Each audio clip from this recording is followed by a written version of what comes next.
Good morning everyone.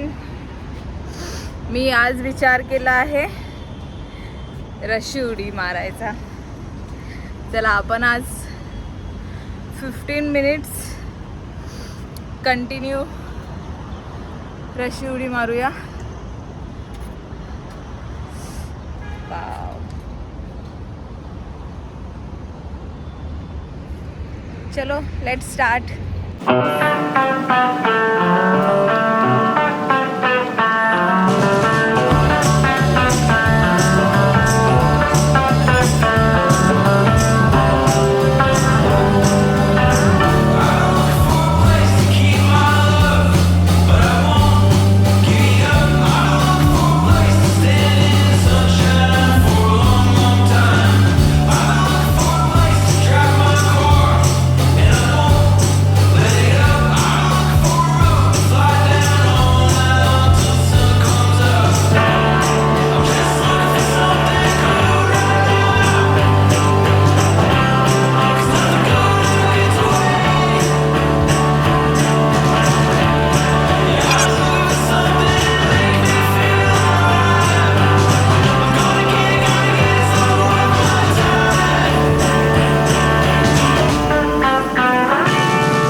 Minutes रशी उड्या आणि 20 मिनिट्स वॉकिंग कंप्लीट झालं आहे. स्वेटिंग बघू शकता तुम्ही.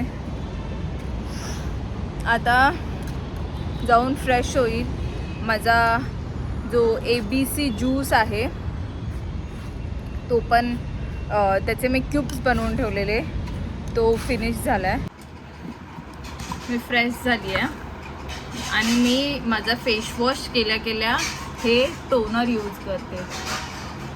ॲक्च्युली हे टोनर मी घरीच बनवलं आहे. हे ग्रीन टीचं पाणी आहे, तेच मी ॲज अ टोनर म्हणून यूज करते.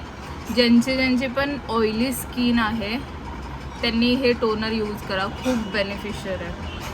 ज्यांची ऑइली स्किन आहे आणि ऑइली स्किनमुळे ॲक्नेज येतात,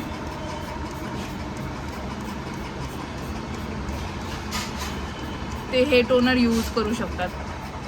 मी गेले अराउंड 2 मंथ्सपासून यूज करते आणि मला खूप फायदा झाला आहे याच्यामुळे.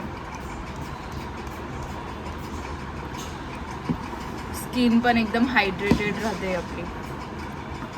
तुम्ही डेली 3 टाइम्स यूज करू शकता, मॉर्निंग, आफ्टरनून आणि नाईटला. इथे मी घेतलाय 2 संत्रे, 1 डाळिंब, 2 बीट आणि गाजर. अद्रक पण दे ना मम्मी, अद्रक.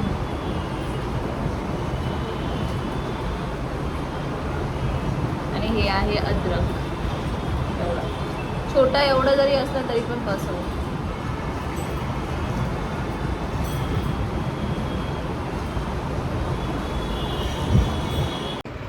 इथे मी सर्व जे फ्रूट्स घेतलेले आहेत मी ते साफ करून आणि कट करून ठेवते आहे. ॲक्च्युली आज आवळा नाही आहे याच्यामध्ये. ॲक्च्युली मी जेव्हा बघायला गेले ज्यूस बनवायला, नेमका आवळा संपला होता आणि मला खूप कंटाळा आलेला की मार्केटमध्ये जाऊन आवळा घ्यावा, म्हणून मी जे इथे मी जिरा, बडीशोप आणि ओवा याचं पाणी, वॉर्म वॉटर घेते आहे. हे जे फ्रूट्स कट केलेले मी ज्यूससाठी, बीटरूट, गाजर, संत्रे, देन जिंजर आणि डाळिंब, ते मिक्सरमध्ये, ज्युसरमध्ये, ॲक्च्युली हा ज्युसर आहे, थोडंसं एकदम थोडं तुम्हाला पाणी टाकायचं आहे, कारण की आपण क्यूब्स बनवतो आहे. त्यामुळे पूर्ण जे रस निघालेला आहे ना, तो फक्त याचा असला पाहिजे. डाळिंब ज्यूस, गाजर, या सर्वांचा असला पाहिजे. त्यामुळे आपल्याला पाणी ॲड नाही करायचं आहे. त्यामुळे तो डार्क आणि एकदम असा दाटसर ज्यूस झाला पाहिजे.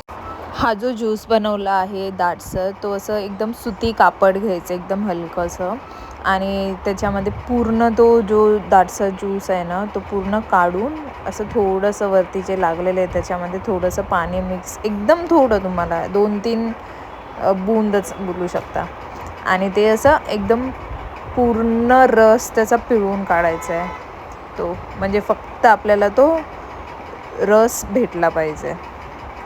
तसं मी हा पूर्ण काढला आहे. हा ज्यूस मी आईस क्यूबच्या ट्रेमध्ये भरून ठेवला आहे बर्फ व्हायला, जो की मला नेक्स्ट वीकपर्यंत जाईल. रोज डेली मी 2 आईस क्यूब घेते आणि जो बाकीचा जो ज्यूस आहे तो मी काचेच्या बॉटलमध्ये ठेवणार, जो की मला नेक्स्ट 2 डेज जाऊ शकतो.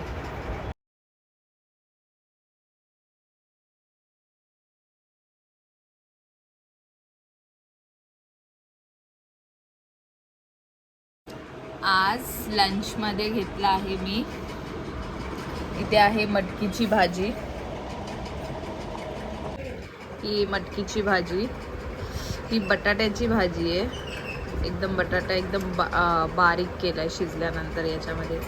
इथे आळूच्या वड्या आहेत, पण ह्या तळलेल्या नाही आहेत, फक्त उकडवलेल्या आहेत आळूच्या वड्या, आणि 1 भाकरी.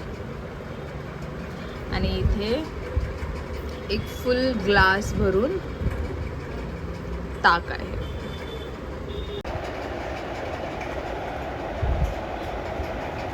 जेवण तुमचं सिंपल ठेवा, जे की आपलं रोजचं घरचं जेवण असतं तसंच पारंपरिक जे आपलं मराठी जेवण आहे तसंच ठेवा.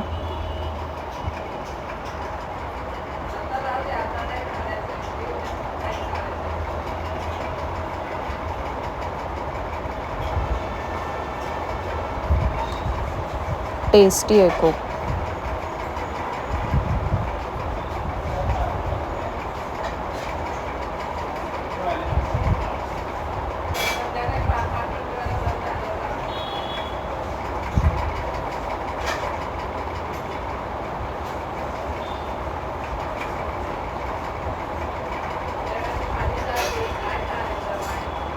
रेसिपीजच्या व्हिडिओसाठी नक्की कमेंट करा. मी रेसिपीजचे व्हिडिओही बनवेल. मी कामातून ब्रेक घेऊन थोडा माझ्या भावासाठी आणि पप्पांसाठी बनवत होते इथे पिझ्झा. आणि मी नेमकी डाएटवरती असताना यांना असे क्रेविंग्स होतात खायचे आणि माझ्याकडून बनवून घेतात. मग मी इथे त्यासाठी पिझ्झा बनवला आहे. त्याला माझ्या भावाला असं पिझ्झाचा बेस आहे तो हाफमध्ये कट करून खाली मेयोनीज टाकून खूप आवडतं. ते चीज बस पिझ्झासारखा सेम फिलिंग येतं याने. मग इथे त्याला कॉर्नचाच आवडतो, तो कांदा टमाटा वगैरे खात नाही. आणि प्लेटमध्ये मी जे कांदा टमाटा आणि कॉर्नचं मिश्रण करून ठेवलं आहे ते माझ्या पप्पांसाठी केला होता. तसं फटफट वरती मॉझरेला चीज आणि हे थोडं चीज क्यूब पण ग्रेड केलं कारण की त्याला चीज खूप आवडतं. आणि सेम अपोजिट माझ्या पप्पांना जास्त चीज किंवा जास्त मियोनेज वगैरे असं आवडत नाही, त्यांना सिम्पल लागतो.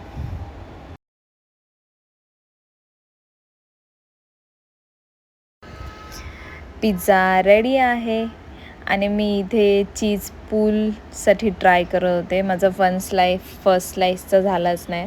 बाकीचे स्लाईस मी ट्राय करत होते पण पिझ्झा एकदम ओव्हनमधून काढलेला असल्यामुळे एकदम गरम गरम होता, त्यामुळे मला ते असं उचलताच येत नव्हतं. इथे पण मी तसंच. आणि इथे फायनली चीज पूल झालेला आहे.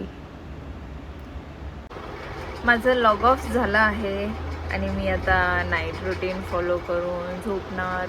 उद्या खूप काम आहेत मला.